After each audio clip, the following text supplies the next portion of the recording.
वाजताय. सुरुवातीला बातमी बघूया. जम्मू काश्मीरमधील नियंत्रण रेषेवरती पाकिस्ताननं पुन्हा एकदा शस्त्रसंधीचं उल्लंघन करत भारतीय जवानांवरती शस्त्राद्वारे गोळीबार केलाय. भारतीय लष्करानं या गोळीबाराला कठोर प्रत्युत्तर दिलं असून सध्या दोन्ही बाजूंमध्ये चकमक सुरू आहे. आतापर्यंत या मुठभेडीमध्ये कोणतीही जीवितहानी झाल्याची माहिती नाही. मात्र या घटनेमुळे सीमावर्ती भागात तणावाचं वातावरण आहे. या घटनेच्या एक दिवस आधीच उधमपूरमध्ये झालेल्या दहशतवादी चकमकीमध्ये एक भारतीय जवान शहीद झाला होता. नियंत्रण रेषेच्या या वारंवारच्या आगळीकीमुळे सुरक्षा यंत्रणांमध्ये सतर्कता वाढवण्यात आली आहे. यात सगळ्या चकमकी संदर्भात माहिती घेऊयात आमचे प्रतिनिधी प्रशांत लीला रामदास यांच्याकडनं. प्रशांत, काय माहिती? 22 एप्रिलला पहलगाममध्ये निष्पाप पर्यटकांवरती दहशतवादी हल्ला झाला. त्यानंतर दोन्ही बाजूंनी सैनिक तैनात करण्यात आले आहे. पण पाकिस्ताननी पुन्हा आज सकाळी पहाटेपासून एक आगळीक निर्माण सुरुवात केली आहे आणि भारतीय जवानांवरती गोळीबार करायला सुरुवात केली. त्यांच्याकडे असलेल्या शस्त्राद्वारे म्हणजे LMG आणि MMG सारखे जे शस्त्र आहे त्याच्यावर त्यांनी गोळीबार करायला सुरुवात केली आहे. भारतीय लष्कराच्या चौक्यांवरून याचं प्रत्युत्तर देण्याला सुरुवात झालेली आहे. दोन्ही बाजूने सध्या चकमक सुरू असल्याची माहिती पुढे आलेली आहे. पण आपल्याला माहिती असेल, काल जर उधमपूरमध्ये जेव्हा ऑपरेशन सुरू होतं, एक खास करून दहशतवादी भागात लपून असल्याची माहिती आल्यानंतर त्या भागात तिन्ही दलांच्या वतीने, खास करून जर बघितलं भारतीय लष्कर, त्या जम्मू काश्मीर आणि निम लष्करी दल या तिघांच्या वतीने एक ऑपरेशन सुरू होतं. त्या दरम्यान एक सैनिक देखील दगावला होता. पण महत्वाचं म्हणजे सैनिक हा शहीद झाला होता. पण असं असताना ज्या पद्धतीनं नियंत्रण रेषेवर आता वातावरण तापलं आहे, एकीकडे पाकिस्तानने घाबरून आपल्या सैनिकांची संख्या ही सीमा भागात वाढायला सुरुवात केली आहे. त्याचं देखील प्रत्युत्तर भारत सरकारने दिले आहे. कालच हवाई दलाच्या वतीनं देखील या संदर्भातली सराव करण्यात आले आहे आणि भारत आजच लष्कर प्रमुख देखील हे संपूर्ण परिसराचा आढावा घेणार आहे. प्रशांत, या सगळ्या माहितीसाठी धन्यवाद. नागमध्ये गव्हर्नमेंट विमेन्स डिग्री कॉलेजच्या वतीनं पहलगाममधील हल्ल्याचा निषेध नोंदवण्यात आला. पहलगाम हल्ल्याविरोधात निदर्शनं करत शेकडो विद्यार्थ्यांनी रस्त्यावर उतरल्या. या निषेध मोर्चात गव्हर्नमेंट विमेन्स डिग्री कॉलेजच्या विद्यार्थ्यांनी मोठ्या संख्येनं सहभाग नोंदवला होता. जेजुरीमध्ये पहलगाम हल्ल्याचा निषेध व्यक्त करण्यात आला. मार्तंड देवस्थान न्यासाच्या विश्वस्त मंडळानं मृत पर्यटकांना श्रद्धांजली अर्पण केली. पहलगाम हल्ल्याचा निषेधार्थ सिंधुदुर्गात शिवसेना उभाठा आक्रमक झाली. पाकिस्तानचा झेंडा जाळत हल्ल्याचा निषेध नोंदवण्यात आला. लातूरमध्ये मुस्लिम समाज बांधवांनी पहलगाम हल्ल्याचा निषेध नोंदवला. पाकिस्तानला अद्दल घडवण्याची मागणी आंदोलकांनी केली. नंदुरबारमध्ये हिंदू संघटनांच्या वतीनं पहलगाम हल्ल्याचा निषेध करण्यात आला. यावेळी दहशतवाद्यांच्या पुतळ्याचं दहन करत जोरदार घोषणाबाजी करण्यात आली. मृत पर्यटकांना सामूहिक श्रद्धांजली देण्यात आली. साताऱ्याच्या कराडमध्ये पहलगाम हल्ल्याच्या निषेधार्थ काढलेल्या मूकमोर्चात नागरिकांनी मोठ्या संख्येनं सहभाग घेत हल्ल्याचा निषेध केला. बीडच्या लिंबा गणेश गावात गावकऱ्यांनी पहलगाम हल्ल्याचा निषेध नोंदवला. पाकिस्तान मुर्दाबादचे नारे देत हल्लेखोरांना फाशी देण्याची मागणी गावकऱ्यांनी केली. मध्य आणि पश्चिम रेल्वे मार्गावरील 125 वर्ष जुना प्रभादेवी पूल पाडून तिथे नवीन पूल MMRDA कडून बांधण्यात येणार आहे. त्यासाठी हा पूल पुढील 20 महिन्यांसाठी बंद ठेवण्यात येईल. तसंच पुलाचं बांधकाम आणि पुनर्बांधणीसाठी वाहतूक पोलिसांनी MMRDAला ना हरकत प्रमाणपत्र दिले. मध्य रेल्वेच्या शीव स्थानकावरील ब्रिटिशकालीन 112 वर्ष जुन्या उड्डाणपुलाचं पाडकाम नुकतंच सुरू झालं असून या पुलाचं काम पूर्ण होऊन प्रत्यक्षात पूल खुला होण्यास 1 वर्ष वाट पाहावी लागणार आहे. शीव उड्डाण पूल खुला करण्यासाठी 31 मे 2026चं उद्दिष्ट ठरवण्यात आलं. घोडबंदर मार्गावर मेट्रो प्रकल्पाचं काम सुरू आहे आणि गेल्या काही दिवसांपासून सातत्यानं घोडबंदर मार्गावरील वाहतुकीत बदल लागू करण्यात येत आहेत. 26 ते 29 एप्रिल या कालावधीमध्ये हे वाहतूक बदल लागू राहणार आहेत आणि या मार्गावरील वाहतूक भिवंडी मार्गे वळवण्यात आल्यानं या मार्गावर वाहनांचा भार वाढून कोंडी होण्याची शक्यता आहे.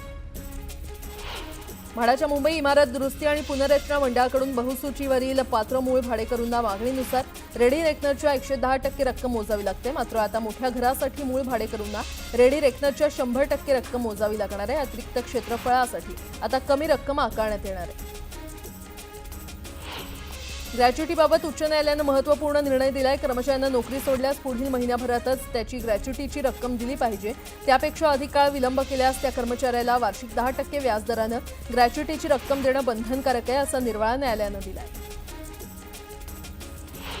मोठे नाले, लहान नाले, भूमिगत गटारं, मिठी नदी यांच्यातील गाळ काढण्यासाठी यंदा मुंबई महापालिका 235 कोटी रुपये खर्च करणार आहे. पावसाळ्यापूर्वी नाले स्वच्छ होणं अपेक्षित असताना आतापर्यंत 30% गाळ काढण्यात आलाय.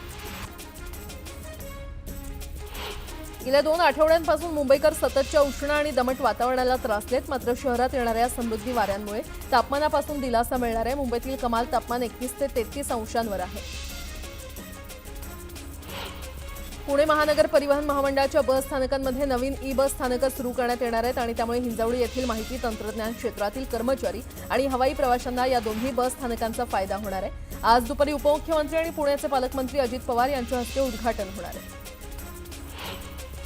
उबर चालकांचे डमी आयडी बनवून मिळतात आणि त्यामुळे प्रवाशांच्या सुरक्षेचा धोका निर्माण झालाय. याबाबत उबर कंपनीला जाब विचारण्यासाठी मनसेच्या वतीनं कुर्ल्याच्या मॉलमध्ये घुसून आंदोलन करण्यात आलं. जोपर्यंत अशा आयडी असणाऱ्यांवर कारवाई होत नाही तोपर्यंत उबर बंद ठेवावी अशी मागणी मनसेनं केली आहे. पुणे जिल्हा परिषदेनं महापालिकेला पत्र पाठवून जिल्हा परिषदेच्या मालकीच्या इमारतींच्या बदल्यामध्ये 136 कोटी रुपये द्यावेत अशी मागणी केली आहे. त्याबाबत महापालिकेनं कोणताही निर्णय घेतलेला नाहीये. पुणे महापालिकेमध्ये 34 गावं समाविष्ट झाली आहेत. ही गावं महापालिकेमध्ये आल्यानंतर तेथील शाळांच्या इमारती जिल्हा परिषदेकडून महापालिकेकडे हस्तांतरित झालेल्या आहेत.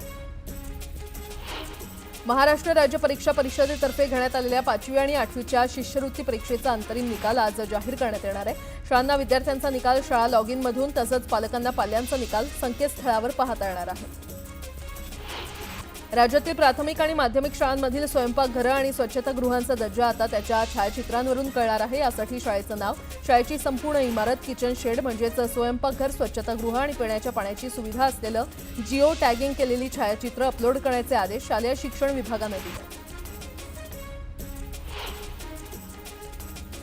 मालवण शहरातील मेढा येथील राजकोट किल्ला इथे छत्रपती शिवाजी महाराज यांचा नवा पुतळा उभारणीचं काम अंतिम टप्प्यात आलंय. हा पुतळा 200 किलोमीटर वेगानं वाहणाऱ्या वाऱ्याच्या वेगाला सहज तोंड देईल असं बनवलं असून ऑस्ट्रेलियातील कंपनीनं याची चाचणी केली आहे.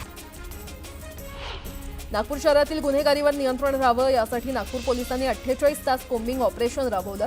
या दरम्यान पोलिसांनी 33 पोलीस ठाण्यांतर्गत असलेल्या 305 गुन्हेगार आणि हिस्ट्री शीटर्सची झाडाझडती घेतली. पोलिसांनी केवळ त्यांची तपासणीच केली नाही तर प्रत्येक गुन्हेगारासोबत तपास पथकानं फोटो काढून त्याचा अहवाल देखील तयार केला.